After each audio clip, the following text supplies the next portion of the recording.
Aisha Business Online. Ku daure ku danna subscribe a koda yaushe. Ina godiya. Yawwa, kuna tare da Aisha Business Online. Ku daure ku danna subscribe a koda yaushe. A yanzu dai akwai wata sabuwar jarumar Kano din nan mai suna Bilkisu. Ta fashe, asiri ya bayyana, kowa zai gani. Ja kaɗan za a saka muku laifin da ta aikata a media. Shi yasa idan kina yar jarumar fim bai kamata a ce kina ɗaukar hotunan banza kina bari a cikin wayarki ba.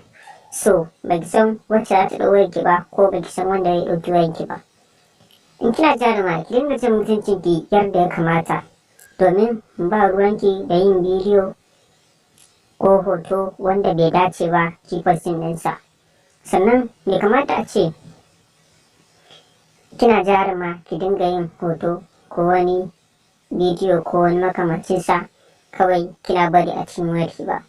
So inda za ki tuna me ya faru da yar uwarku jaruma Safara'u. Abin da ya faru da ita kenan, tana yi ba wai yi ne ba ta yi ba, kuma a yace ta faɗa ta ce mafi akasari wasu daga cikin mata suna irin wannan abun.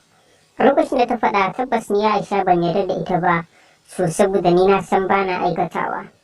Amma a yanzu da wani ya ɗauki wayanki yana ɗauka ya yi share ɗin wannan hoton nasa kai tsaye a WhatsApp ɗinsa, yana share ɗinsa kai tsaye ya turo wa da jami'in mu wanda muke harkar labarai da shi. Yana tura masa, ni ma ya turo mini, yana turo min ya gaya min cewa bai kamata a ce a bar ku haka ba, domin barin ku hakan shi zai sa ku dinga aikata abin da kuke so. Duk da a yadda aka yi lissafi aka gani su 'yan midiya sai da 'yan midiya ake hora su, shine lissafin.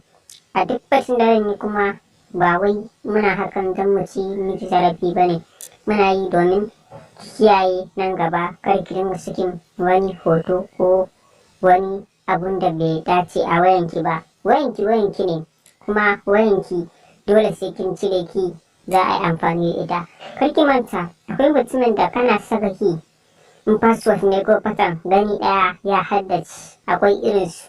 So hakan ne zai sa kawai mutum ya kiyaye, ba ma sai ya ɗauki wannan bidiyon ba, ba sai ya yi hoton nan ba, ya rayuwarsa da wayarsa lami lafiya.